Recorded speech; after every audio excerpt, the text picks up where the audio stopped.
part left, part left, part left. Go on, let them sing. La la la la la la la la. The great British summertime. As the days lengthen and we emerge from winter hibernation, something happens to us. Traditional British reserve is packed away and out come sun-worshipping, pleasure-seeking party people, determined to shake things up and live a little differently, for a few weeks at least. Once you get a bit of sunshine in May, all the girls are in very short skirts, pulling down their tops to get some sun. The minute that happened in 1967, and there was just this kind of explosion of color and fashion. 67 was the summer when young people cast off the cloaks of convention and threw themselves into social, sexual and pharmacological revolution, which shook society to its very foundations. The summer of 67 will forever be known as the summer of love. It was like all the rules came off, the brakes were off, and everybody went for it. And of course that frightened parents who saw their sons and daughters wearing really weird clothes and smoking dope and all the rest of it. It represents Carnaby Street, it represents All You Need Is Love and the Beatles, the opening of Radio 1. Just a lovely summer. There was a lot of love around. It was just a beautiful time to be, baby. It was such a beautiful place to be.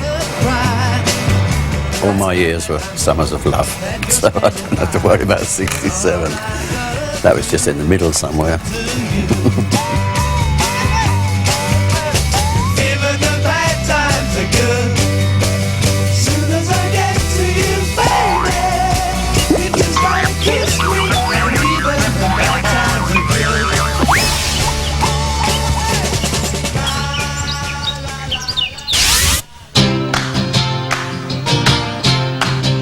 The generation who came of age in 67 was desperate to throw off the austere and chilly post-war world it had grown up in. There was no freshness, and there was really depression. There was no colour visually. Whether you had money or you didn't have money, you had your 2 ounces of cheese a week and 1 egg, and you were, this was a big deal. By 1967, a real sense of optimism set in as young people at last had money in their pockets, time on their hands, and an overwhelming desire to break with the past. I wanted to be an artist. I was told I couldn't be an artist. I wanted to fall in love with people without getting married. I couldn't do that. I wanted to fall in love without having children. I couldn't do that. I mean, all the obligations on young people, I felt at that time, was to follow this very restricted, orthodox, imprisoning type of existence. Growing up in a Christian background that offered no gateway to the inner world, one would have to become an outsider. Much to the great pain and suffering of our parents, we would leave home. Things were moving at 2 speeds really in Britain. Businessmen still wore bowler hats and carried umbrellas. And yet youth, for the first time in Britain, had some money, and they were spending it on themselves in a very hedonistic way. A youthquake was about to hit Britain. Fueled by money and a newly found hedonism, it would shake up every aspect of social, sexual and cultural life. The explosion that happened was right across all in art. It was in fashion, it was in music, painting, sculpture, in every expression, cultural expression.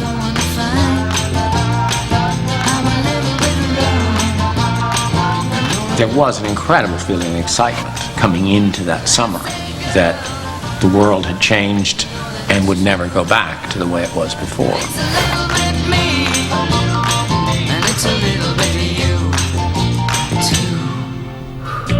This new rebellious youth movement, determined to challenge all that had gone before, took inspiration from West Coast America, where hippies had turned against convention and materialism and gone in search of alternative lifestyles.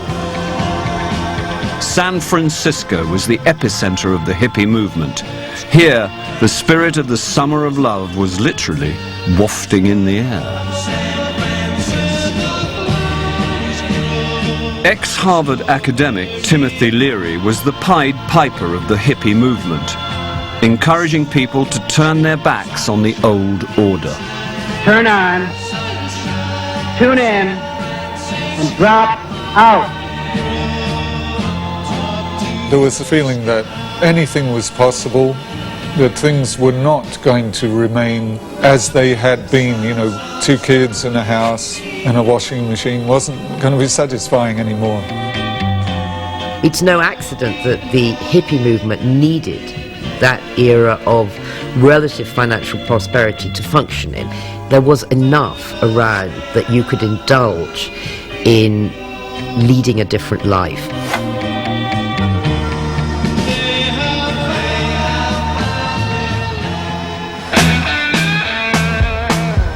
To the hippies, America's war against Vietnam represented everything they despised.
Smoking dried banana skins.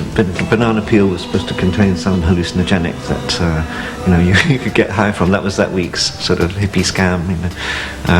Quite legal, you understand. Didn't do anything either. I'm just mad about South. When the story broke that I was considered to be singing about rolling dried banana skins into a joint and getting high on banana skins, we laughed. Of course it wasn't about that. But it caught on so huge that millions of young people were trying it. I wrote this song about being cool and laid back and mellow. Lay back. Don't get so serious. Cool out. Smoke some marijuana.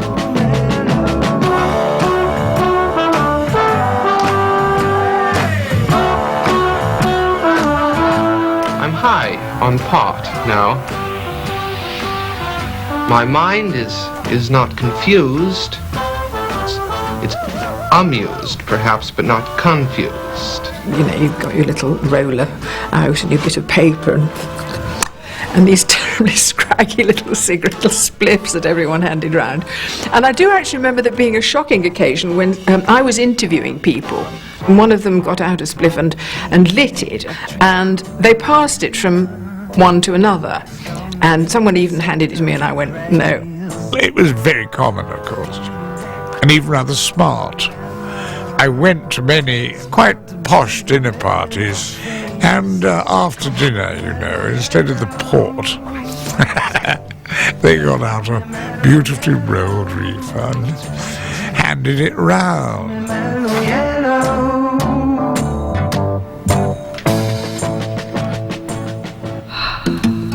The tranquilizing effects of marijuana cast a soporific spell on the hippie culture as young bohemians passed joints like peace pipes. Pot became very crucial and important to us in the hippie movement because it was an element of opening your mind, casting off old ideologies, and smoking pot was fun, but it was also part of that spiritual experience.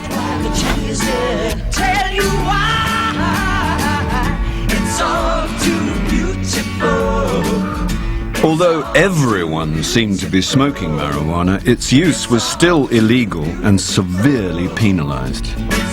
In an attempt to relax the law, 5,000 people rolled up to a legalized pot rally in Hyde Park on the 16th of July. It seemed to be an act of a repressive establishment to continue to illegalize a drug that became associated with the hippie movement. So it was something which you could kind of pin an energy and a focus on. A week later, a petition appeared in the Times presenting the opinion that the law against marijuana is immoral in principle and unworkable in practice. When I heard about it, I signed it, which many people did who later regretted it as they became more respectable. At the time, nobody knew about any possible long-term effects of marijuana, and the petition was signed by an extraordinary list of some of the most prominent members of British society, including a brain specialist, a pharmacologist, a Labour MP, artists, writers, musicians, and the man who discovered DNA. I think legalizing pot was important, A, because so many people smoked it, and B, because they were drugs for pleasure. They were drugs for having hallucinations. I didn't mind LSD too much either. One pill makes you larger. If pot was the bread and butter of hippiedom, the highly potent hallucinogenic drug LSD was the caviar, offering those who took it a psychedelic magic carpet ride away from reality. Is this like the last time you had it? No, How is it different then? because that was red. The first time was red, and the second time was silver. Chasing rabbits. Acid had hit British shores 2 years earlier, and by 1967 it had become widely available in London, where fashionable musicians and artists were open to experimenting with its mind-altering effects. Paul, how often have you taken LSD? Well, 4 times. Don't you believe that this was a matter which you should have kept private? Yes, but to say it, you know, is only to tell the truth. I'm telling the truth, you know. I don't know what everyone's so angry about. Every trip is different, but to actually enter this inner world, you find an amazing connection between everything. In looking at the flower becomes all flowers, becomes the high spirit being of all flowers. It almost speaks to you, and then you realize you are the flower. Just had some kind of mushroom, and your mind is moving on.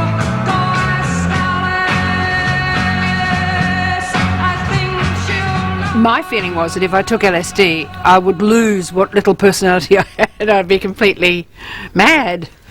And a lot of the people I knew who used LSD did themselves some harm doing it. We knew it was powerful.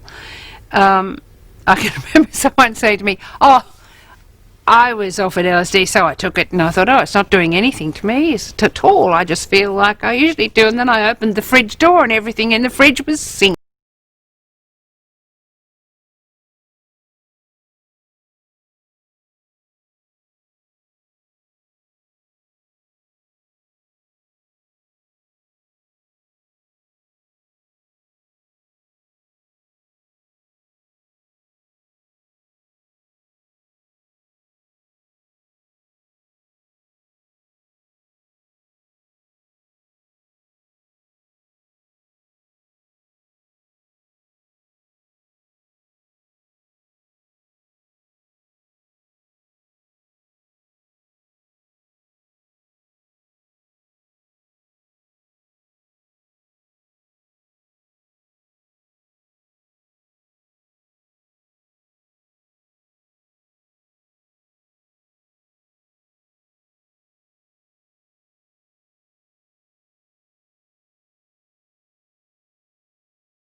The song received its first ever airplay on the pirate station Radio Caroline.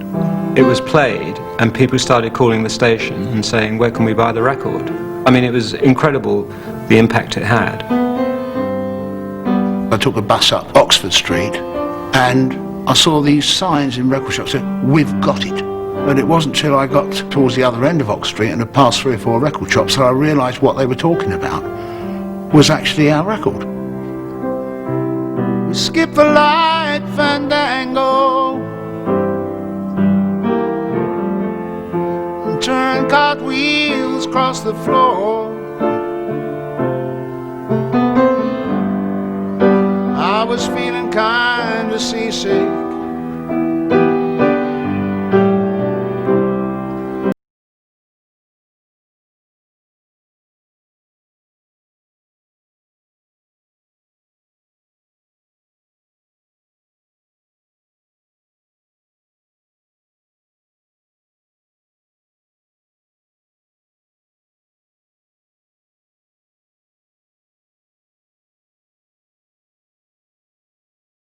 Like people to turn up to work, pay their mortgage, keep to the speed limit, and not cause too much trouble. And here was these ships out in the ocean, stirring up a whole load of revolution and youthful energy and excitement. This is Radio Caroline on 199, England's first commercial radio station. 7 converted fishing trawlers broadcast illegally off the British coast in a buccaneering attempt to break the BBC's monopoly on radio transmission. The pirate DJs played the music they wanted to the young generation. Kids were all listening to us because would they rather have the Beatles or the Northern Dance Orchestra? And some younger people broadcasting to younger people, like as in those days I was. You know, I was 21 years old. And we were all learning our trade out there. That was the great thing about it. You know, that was the exciting thing.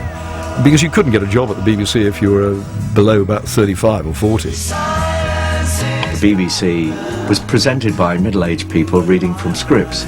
There was no excitement to it, there was no spontaneity to it. They wouldn't play Bob Dylan's Like a Rolling Stone because it was 6 minutes long. Pirate radio would do all of those things. There were just no rules. I was passionately interested in the music of my times. Could we hear it on the BBC? No.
tuned in.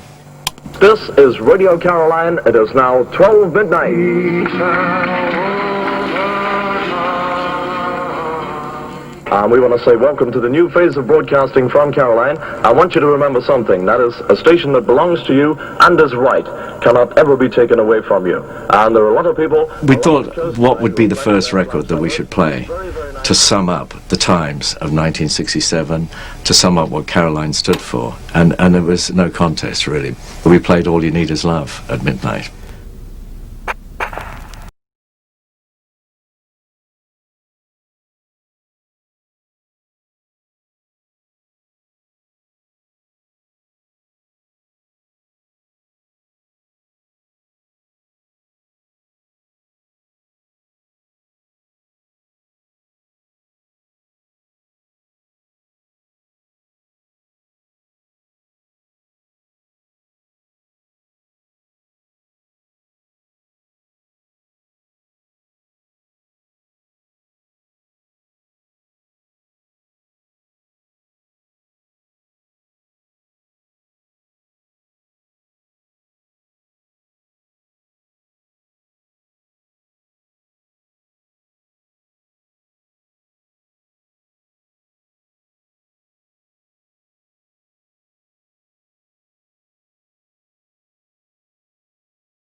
During the summer of '67, and a lot of it was going for free.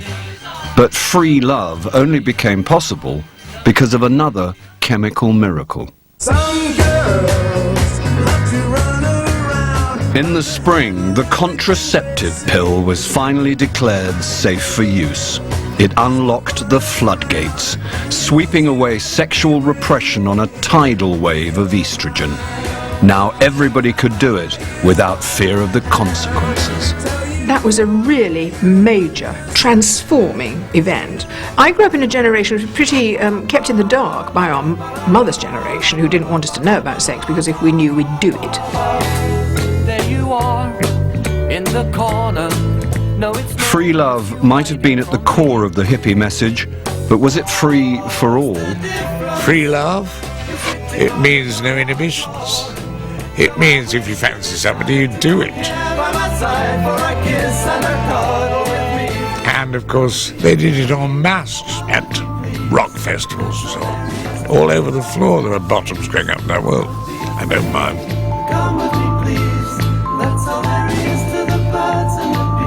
There was a lot of liberation, and a lot of that liberation was to do with having a lot more sex and it being okay to have a lot of sex. But what happened was that sex was sort of expected, and that if you didn't do it, then you became a straight if you weren't prepared to put out. So in fact, women were in a kind of double jeopardy within this, because the liberation was not really about equality for them. It was a charter for womanizers because they had more pussy than they could shake a stick at, if you follow me.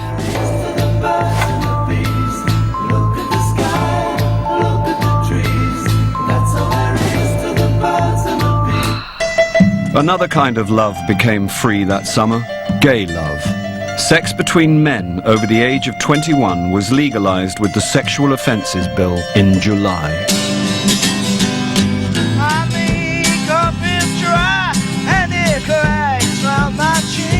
I can remember during the passage of the bill, opponents moving amendments. I mean, some of them, looking back on it, were quite laughable. There was an amendment, I recall, that British Rail sleeping cars should be exempt from this bill. And the argument was that since the bill only applied in England and Wales, and it wasn't applying in Scotland, you had to exclude sleeping cars because they crossed the border, and what would happen when they got to Berwick-on-Tweed. I mean, it was absolutely ridiculous. The people who were getting into trouble at the time of the Sexual Offences Act were sort of people like old vicars who would fondle each other's privates in the back of a Mini, and the discovery that they'd been hauled out of the car by policemen and marched through the streets and humiliated was kind of pathetic. Like the first swallow of the summer, the act legalizing gay sex confirmed that the permissive society had arrived. Looking back on it, I think that social reform illustrates the new feeling that we were moving into a different era in society in Britain.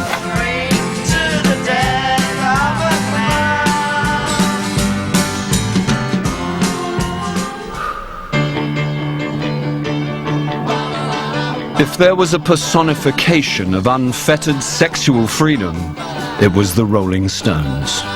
Their rebellious natures and risque lyrics made them heroes of their generation. Don't you worry about what's on your mind, oh man.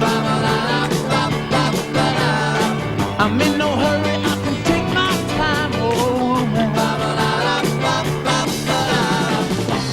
I'm going red and my tongue's getting tired. The Rolling Stones came along, and my parents hated them, which was fantastic, because that satisfied all our sort of cravings. They were the emblem of everything that the older generation hated, the establishment feared, and the young adored. They never even spoke about our music. They spoke about our hair, our clothes. They said we smelled, we had fleas. And that's why we became such a tight-knit unit, you know, as a band, because it was us against the world. 23-year-old Stones frontman Mick Jagger was definitely not the nice boy next door you might bring home to your mother for tea. He was both a rebel and an absolutely 100% sexual being. He was a tremendous affront to an establishment. I mean, suddenly you have this man who is able to get thousands of girls in the Astoria chucking their knickers at him, mincing his hips, sex on legs. Scary.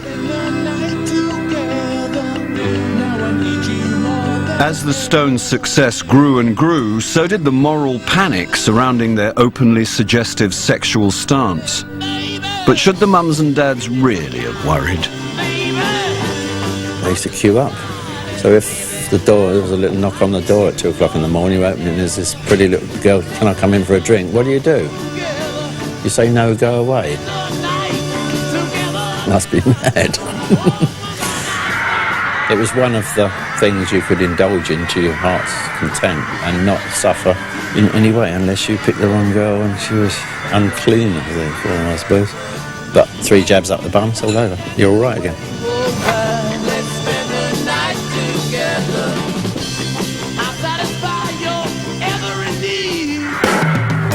With millions of young people caught in their thrall, it was only a matter of time before the rock gods would be targeted by the establishment, who started sniffing around for something to pin on them. Every band that was around had taken uppers, pop pills or something. You had to. We travelled for 2 days once without any sleep and without any food. 2 days. Stop. Then we had to do the show, and then we had to drive back to London because the next morning we were off somewhere else. You're in a cauldron of, like, madness. Earlier in the year, the police had raided Keith Richards' mansion while he was throwing what became the most notorious house party in the history of rock and roll. Television was interrupted for this news flash that Mick and Keith had been done on a drugs bust. Out of my mind. And my father said, right, I hope to God they don't ask me to defend them, because he was quite an eminent QC at the time, and the phone went, and Dad came back in the room and said, I am defending the Rolling Stones. Jagger and Richards were brought to trial on the 27th of June. Police said in evidence today that when they entered the house, there was the sweet smell of incense about. The prosecution said that this could be used to mask the rather unusual odor of hashish, which was found around the house. Hoping to make an example out of them and send a warning to the rebellious younger generation, Judge Block found the pop stars guilty. They had become the Summer of Love's sacrificial lambs. Judge Block, his name was an absolute bastard of the first order. He's dead now, so I can say what I like. My father said he was absolute sort of fascist pig, basically, and was determined that they'd go down whatever anyone said. And down they went. Oh, when they got found guilty, we were devastated because Keith got a year and Mick got 3 months, so we thought, end of touring, maybe the end of the band. It felt utterly disproportionate. I was not myself a druggie. I had, on a small number of occasions, like most of the people in my generation, smoked marijuana. None of us believed, whether we did it or not, that marijuana was dangerous. At the time, we didn't think it was a problem. While they awaited their appeal, support for the convicted pop stars came from the most unlikely of places. The editor of The Times risked contempt of court with his famous editorial, Who Breaks a Butterfly on a Wheel? It was the opening of a new dialogue between young and old, swaying public opinion in Jagger's favour. On reflection, even the older generation were saying, well, wait a minute, it may be that we don't quite understand what's going on here. It does seem rather harsh. Case dismissed. London. It's years since such crowds gathered to await an appeal verdict. But this was the Rolling Stones case, with the fans out in force. When Mick Jagger was conditionally discharged and Keith Richards' sentence quashed, the pop idols drove off, the shadow of jail no longer over them. Hot from the appeal court and free at last, Jagger was whisked off by helicopter for a live TV debate. The young producer John Burt waited for Jagger at the heliport with Jagger's girlfriend, Marianne Faithfull. Jagger genuinely had been terrified of going to jail, understandably. This was his first encounter with Marianne Faithfull, and they fell into each other's arms. And we were jammed into the back seat of this helicopter very tightly together. We flew low over this beautiful countryside, and it was good that I had something to look at, because meanwhile Marianne Faithfull was all over Mick. They kissed, they squirmed, she rubbed her bottom against me, but I just looked out the window and enjoyed the countryside. He changed from his suit that he wore in court into the caftan and left his clothes in my bedroom in the flat. Should have kept them, really. I tried them on. With one trial over, Jagger now faced trial by television. The young buck had to defend himself against a bastion of the old guard, a Jesuit priest, a bishop, an ex-Home Secretary, and the editor of The Times. Do you think that the society that you live in is one you ought to rebel against? Yes, definitely rebelling against it. I mean, not in the obvious way. I think he articulated very clearly that this was above all a drive for individual freedom. There were lots of things about British society at the time that he did not find satisfactory and wanted to see changed. Jagger's TV victory wasn't the summer's only revolutionary broadcast. In July, the BBC made its first scheduled transmission in colour. Yellow is the colour. This is the BBC television service. We now present from Studio A, Alexandra Palace, another programme in our series of experimental transmissions in colour.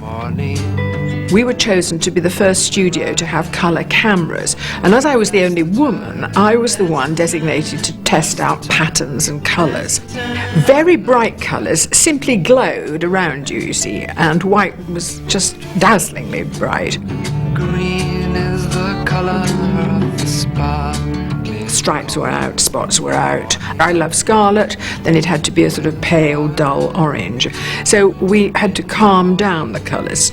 I couldn't go in for the sort of colours I naturally enjoyed. That's the time, that's the time, This was the summer when Britain was being quite literally transformed from the black and white of post-war austerity into glorious technicolor.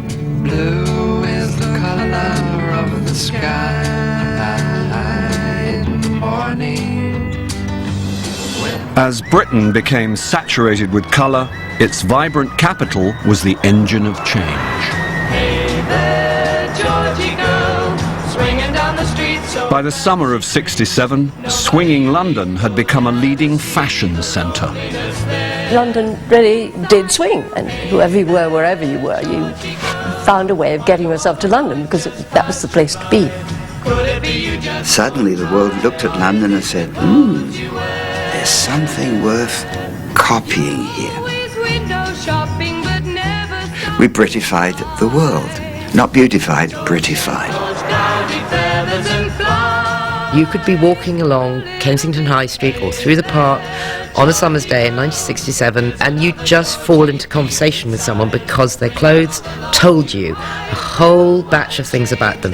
You were immediately knew that you would be anti-this, anti-that, anti-that, pro-this, pro-this, pro-that. Clothing was like wearing a badge. Experimenting with clothing and styles was now open to all. Young men grew out their hair as a symbol of youthful rebellion against their fathers' short back and sides. Instead of having these really cruel, nasty haircuts, like crew cuts and brush cuts, and suddenly they were flowing. As if they'd become angels. They looked wonderful. It was a great time for girls like me. The alternative male, a feminine style male, wasn't necessarily gay, but was exploring a part that males had not been allowed to explore.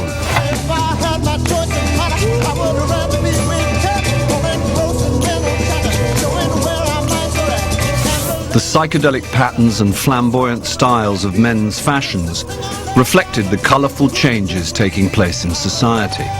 Now, there was money around for preening. Shirts were outrageously bright. I mean, nowadays they'd be considered rather camp. I mean, some of the pictures that I look at myself, I think, ooh, hello. I had these sort of flared velvet trousers and a long frock coat and a velvet shirt and a cravat. Wherever anybody went, people were trying to outdo each other with the way they were dressed. When I went to England, I kind of went like right off the deep end. I went into this one place and found a tablecloth, gold and brocade and like all these threads and fringe. And I went to a tailor and had him cut a hole in the middle and stitch it up, and I wore it like a poncho. For months, I wouldn't take it off. The aviaries for all these strutting young peacocks were the stylish new men's boutiques like Hung On You and Granny Takes a Trip. We started this thing of changing the shop. We would try and change it overnight so that the next day people would comment on the fact. We had a kind of pop art Jean Harlow face where you could only see into the shop through the lips. I remember one time coming to the shop and seeing an old bag lady peering through the lips of the shop front, and it was an extraordinary moment. It was Granny looking through Jean Harlow's mouth.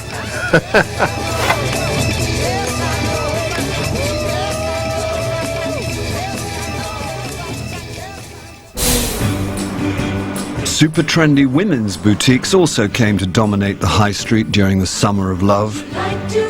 Bieber became the favourite place for the cool cats to lounge around in while the sun shone. We always had sofas, places where the boys could hang out, wait for their girlfriends, and on a Saturday afternoon there was somewhere to pick each other up or to meet each other. I seem to remember the shop being very dusky and dark, and you sort of groped your way towards the clothes, which all seemed to be purple or dark red. I still got a coat, I got it out the other day. It's very lovely, dark, purpley, floral pattern, quilted, and it was covered buttons at the front, very tight-fitting. I couldn't get into it now. There were areas where the men could sit and read the local papers or magazines, and if you were lucky, you sat on the couch opposite the changing rooms, and they just used to leave the curtains open sometimes, so you had a little bit of entertainment while your girlfriend was choosing her next dress, and that was kind of fun. You're everywhere and nowhere, baby. That's where you're at. Women were fed up with looking like young versions of their mothers, and a new generation of designers responded fast. With her new clothing and cosmetic ranges, Mary Quant set the trend and transformed the look for women from top to toe. I started in this workroom making hats, at £2.10 a week for rich people who went to Ascot, and it would take me 5 days to make one hat. It got through to me that this was sort of unrealistic, out of date and nonsense. I was designing clothes for people like whatever, for real life, for people who went to work in the daytime and went and probably danced all night. So I like designing pieces that went together in lots of different ways, in which by adding one other piece or eliminating certain pieces you could change into sort of a dancing mode or whatever it was. Only nothing's for free. Lives are gonna get you someday. Just wait and see. So open up your beach umbrella. One man's handiwork with scissors and a hairdryer revolutionized women's hair, and the look was complete. Vidal Sassoon's bob cut, perfected on Mary Quant, defined the age. The liberation was a superb haircut, which a shop girl, a nurse, a teacher could save a few shillings a week and once a month have a great haircut. Once you'd had Vidal Sassoon cut your hair, you could just stick your head under a cold tap on a beach, and when it dried, you shook your head and it fell back into his marvellous shapes. Anything that was superfluous we got rid of. Mary did the same thing with clothes. The boys watch the girls while the I liked the focus on legs, and I wanted clothes that were very short skirts. And quickly found that so did everybody else, and if I didn't make them short enough, they shortened them even more. As the costs of the latest designs were falling, the skirt hems were rising. By the summer of '67, London girls were showing more naked flesh than ever before. Mary Quant named her new skirt after another colossus of British design. The miniskirt caused a sensation. I loved it. It was great, I still do like it. Nothing changes there. It was only sort of dirty old workmen that were in the manhole that were going, whoa! They're making music to watch girls by. Did I notice the miniskirt? Are you nuts?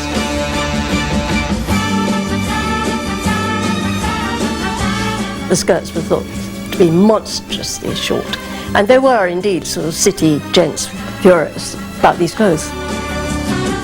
It was considered really outrageous to show that much leg and to even hint that you had a bottom that might be revealed. And when I did it on television, I got a letter from someone who said, I think it's a scandal. 3 million people saw your bottom last night.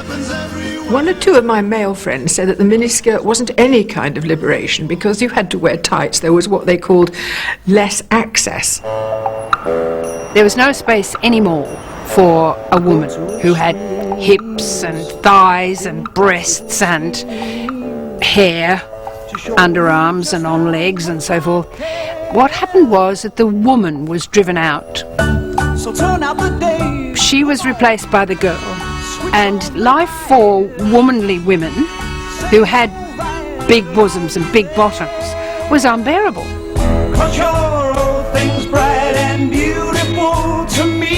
A 17-year-old Neasden girl personified this style. Twiggy was the face of 1967. Twiggy is divine. Twiggy has the most extraordinary eyes, the most wonderful legs, and an extraordinary charm. And she suddenly appeared on the scene, this unique creature. she's very much a picture of the time. And I would. Twiggy was typical physically of that generation. There were war babies who ate really boring food like boiled cabbage and boiled potatoes and had very minimal protein. They were in incredible shape, a designer's dream. Britain fell in love with Twiggy, and her boyfriend manager Justin de Villeneuve had higher ambitions for her. In July, he took her on her first transatlantic trip to see if she could conquer America. It was such an enormous reception, it actually frightened Twigs, because when we arrived at New York, the whole airport people had come to see this phenomenon, and we did a press conference, but they asked such mad questions. You know, what did you have for breakfast? I think they were looking at this skinny model, couldn't work it. What did you have for breakfast? What do you consider to be the most important contribution of your sudden popularity?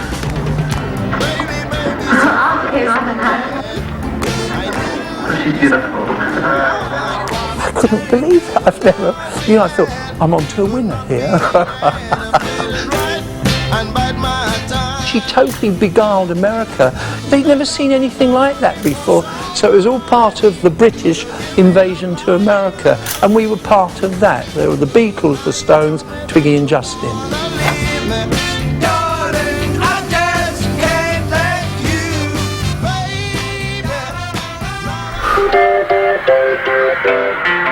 The American response to the British talent invasion was rapid.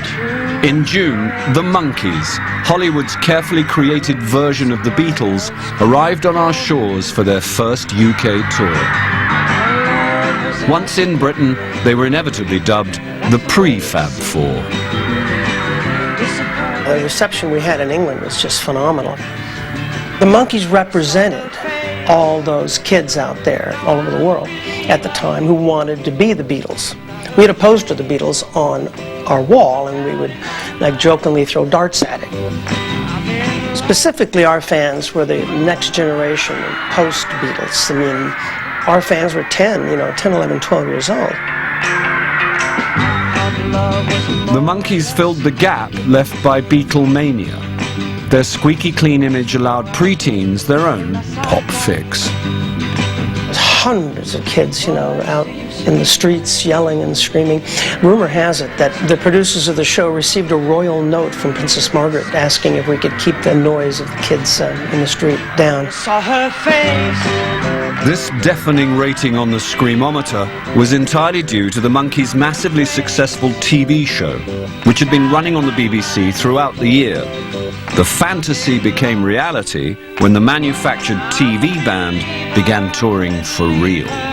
The Monkees actually really becoming a band was like Leonard Nimoy really becoming a Vulcan, or George Clooney starting to perform operations off of, his television show. It was almost that bizarre. I've got a lot to say about the Monkees, really. Well, the Monkees were such a mistake. They were awful. They were really looked down upon. The Birdsea You Want to Be a Rock and Roll Star is a very scathing song aimed at the Monkees. And the Monkees records are actually sort of brilliant. They're absolutely fantastic. During their stay in London, an historic encounter took place when Mickey Dolenz of the Monkees was invited to the Beatles recording studios. One day I was at the studios in Abbey Road, and one of the Monkees turned up. And I got dressed up in my paisley, bell-bottoms and double knit and glasses and beads and my hair done and like this, I must have looked like a total idiot. As I was expecting this, insane, psychedelic, love-in, be-in, Beatle Fest recording session. God, I don't know what I was expecting, some crazy scene. And the Beatles were very close-knit. It was very hard to penetrate the vibe that they created. And I think he was very uncomfortable because he was totally ignored. There's just the four guys in jeans and t-shirts sitting there in folding chairs playing. And I was like, whoa, man, where are the girls? I was just like, trying to be so cool. I wanted to get their autographs, but I didn't have the nerve. By the time the Monkees met the Beatles, they'd stopped touring and retreated into the studio to record their next album. If you never toured again, would it worry you? I don't know. No, I don't think so. Wouldn't worry you. But because the only thing about that, you see, is that performance for us. See, it's gone downhill, performance, because we can't develop when no one can hear us. So we're trying to get better with things like recording. Because our music's progressed, we've used more instruments. It'd be soft us going on stage, the four of us, and trying to do the records we've made with orchestras and, you know, bands and things. So we'd have to, if we went on stage, we'd have to have a whole lineup of men behind us. The Beatles perfected their revolutionary new sound on Sgt. Pepper's Lonely Hearts Club Band, released on the 1st of June. With its psychedelic vibe and iconic cover, it was to become the Beatles' most famous album of all time. Everyone was amazed when they heard Sgt. Pepper. Everybody ran down to buy it. One couldn't believe it. It was a masterwork.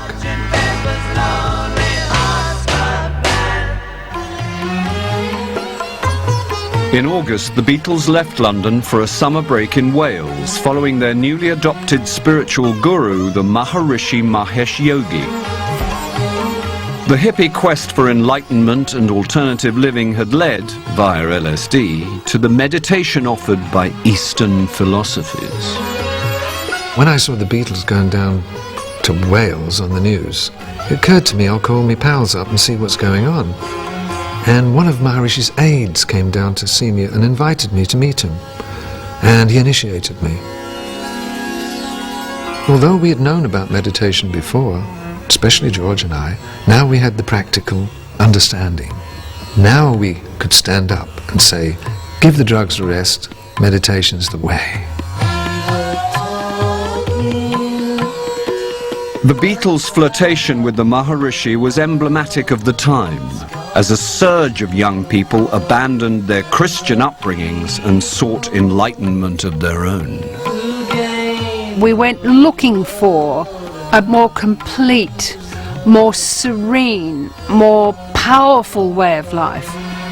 And we all became cultists of one sort or another. There was a tremendous interest in Eastern religions. Witchcraft, Druids, Stonehenge and flying saucers and ley lines and, dancing gnomes, the whole lot.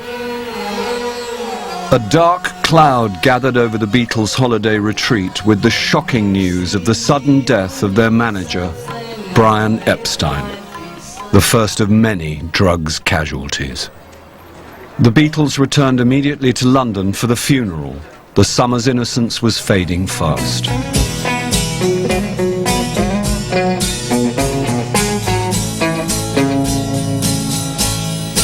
Dirty old river, must you keep rolling into the night? As the summer drew to a close and blue skies were replaced by grey, there was a final triumph for the young. Pop music had become too important to ignore. So the government ordered one of the strongholds of tradition, the BBC, to plug the gap left by the now banished radio pirates. I put very heavy pressure on the BBC and said, why don't you do it? Oh, well, no. They were behaving like a lot of vicars and somebody suggesting that there be a dance in their church hall. They always used to refer to the BBC as Auntie. Auntie BBC, you're terribly safe and terribly proper. You don't suddenly get hip and cool overnight after, a lifetime of being conventional and predictable. The BBC looked to the pirates for inspiration, and the lights went out on the old light programme. Don't forget to turn out the light. Goodbye. A new national pop music station was born in September. Radio 1 was launched by the young ex-pirate DJ, Tony Blackburn. I've got no idea why they chose me. I think probably I wasn't a complete rebel. I was a public schoolboy and they probably liked that. I was a marketable product. I mean, believe it or not, in those days, I didn't realise at the time, but I was all right to look at. not the haggard old thing you see now before you. In the 60s, I was all right, and I suppose they marketed me, and I was able to be marketed like a pop star. The legacy of the pirates lived on as former pirate DJs stormed the decks and imposed their own style on the creaking hulk of the BBC. The voice of Radio 1. It was a better, pacier, slightly more irreverent way of doing radio, and I think that's what inspired Radio 1 to sound like it did. And good morning, everyone. Welcome to the exciting new sound of Radio 1. Woke up one morning, half asleep with all my blankets. The first record Blackburn played on the new station was Flowers in the Rain by The Move. I often wonder why they chose that song. It did sort of seem, well, that's the end of your fun, folks. You know, you've had a good time, we've let you play in the sun and dance around and do outrageous things. Now we're going to be serious again and we're going to play by the rules. By the end of the summer, the bloom was off. But I would say that it left a legacy far more profound than any other youth culture and popular culture had done. So I lay up on my side with all the windows open. The legacy is that you can shape your own community and that you can change laws that don't suit you. Time to catch the sight that I was seeing. Always you will have this freedom. We fought for it. It's yours now. 1967 will go down as the year which was a turning point in the political and social life of Britain. A much more generous approach in society to other people and other people's problems. All we need is love.